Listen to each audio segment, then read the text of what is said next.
Good morning everyone. Hope you all are well and safe.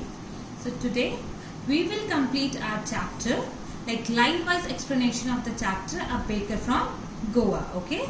So let's come to the line-wise explanation.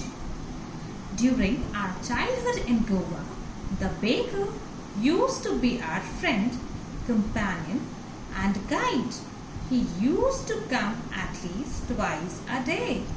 Once when he set out in the morning on his selling round, and then again when he returned after emptying his huge basket. The jingling thud of his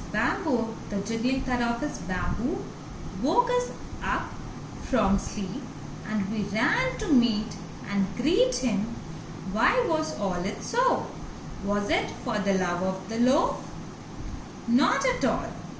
The loaves were bought by some Paskin or Bastine, the maid servant of the house. What we longed for were those bread bangles which we chose carefully. Sometimes it was sweet bread of special make.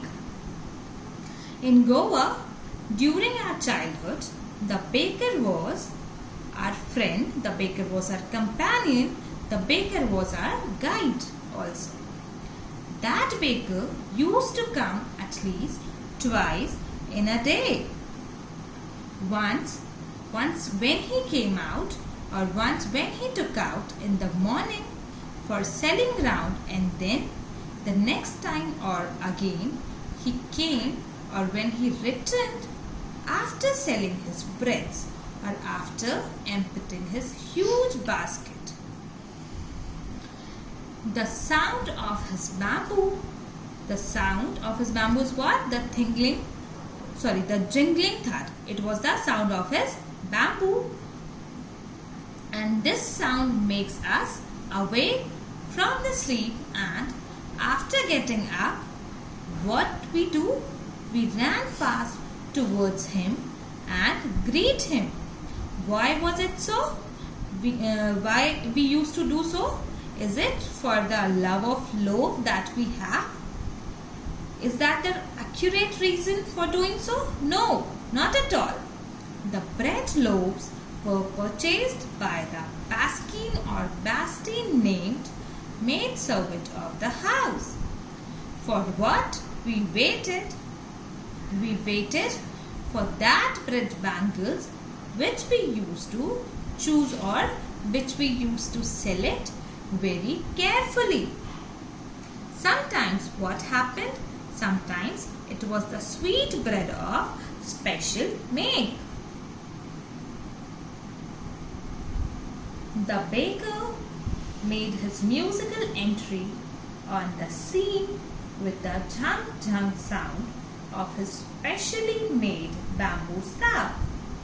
One hand supported the basket on his head, and the other banged the bamboo on the ground. He would greet the lady of the house with good morning, and then place his basket on the vertical bamboo. We kids would be pushed aside with the mild rebuke, and the loaves would be delivered to the servant. But we wouldn't give up.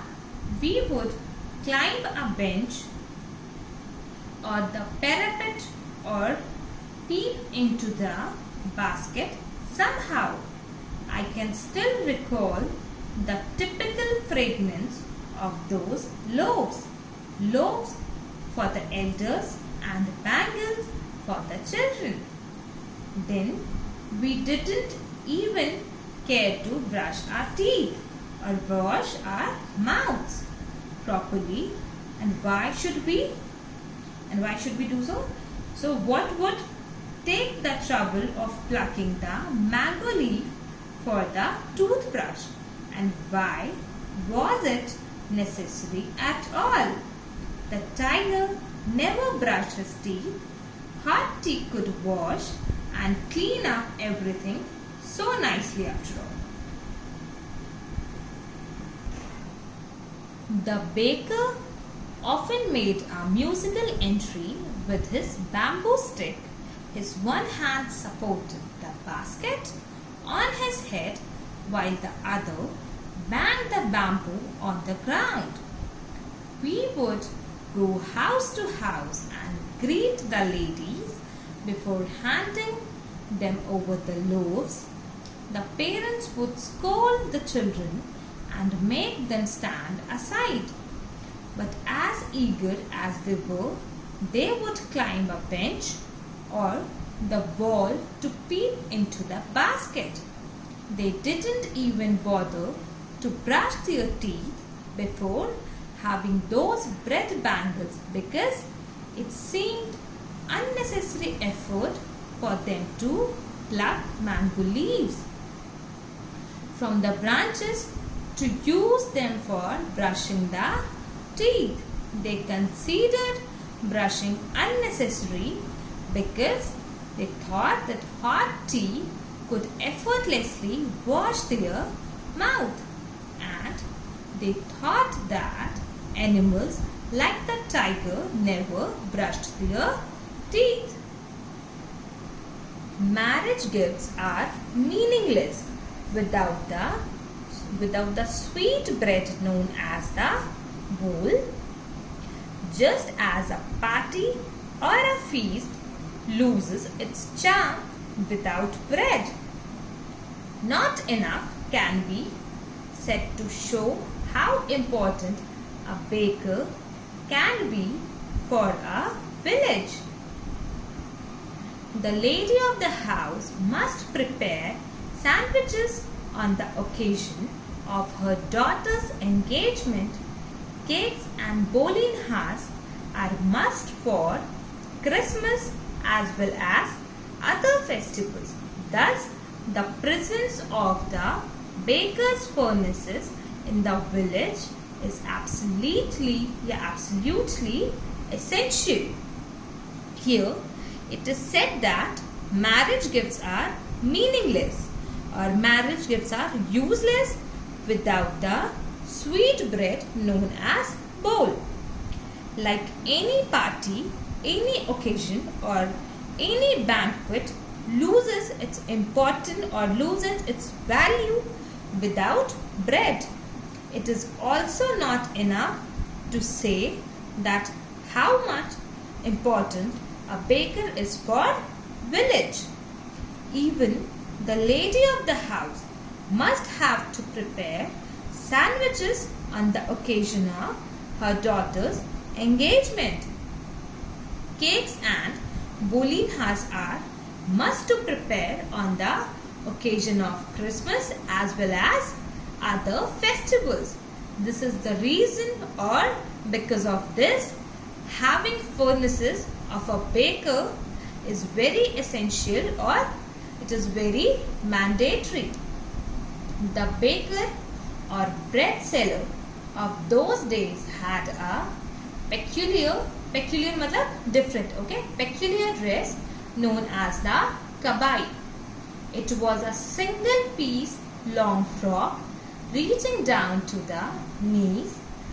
In our childhood, we saw bakers wearing a shirt and trousers which were shorter than full length ones and longer than half pants. Even today, anyone who wears a half pant which reaches just below the knees invites the comment that he is dressed like a badger.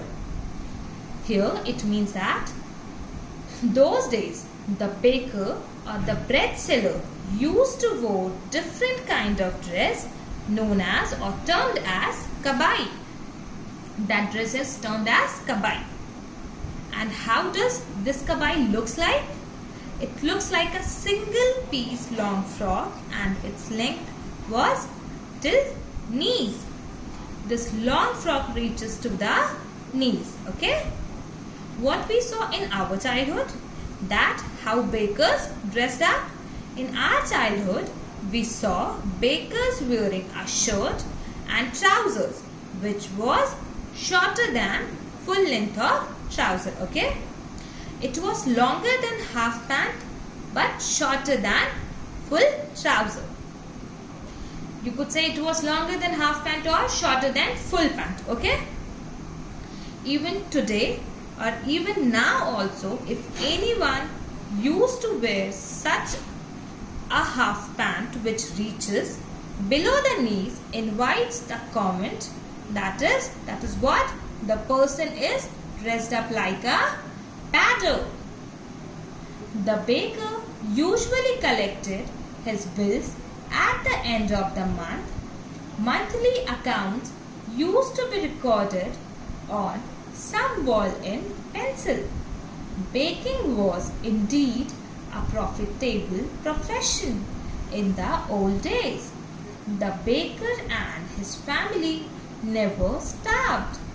He, his family and his servants always looked happy and prosperous.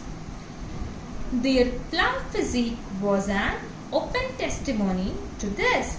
Even today, any person with a jackfruit, you know now what is jackfruit? Jackfruit is cotton, okay? With a jackfruit like physical appearance is easily compared to a baker. Generally, what happens? That the baker collects his bill at the end of the month. How they used to make their accounts? They used to record their monthly account on some wall with pencil, with the help of pencil. On those days, baking was such a profitable profession. The baker and his family never have to be hungry, never have to be starved. Here, it means that baker, his family and his servants were always seen happy and well-to-do. Their open, pleasant fat body was an open statement about a character or quality to this. Even now also, if someone is having a physical appearance of jackfruit, is easily compared to a baker. Like this, we have completed line-wise explanation of a baker from Goa. So now we will discuss the questions. Okay? Thank you, class.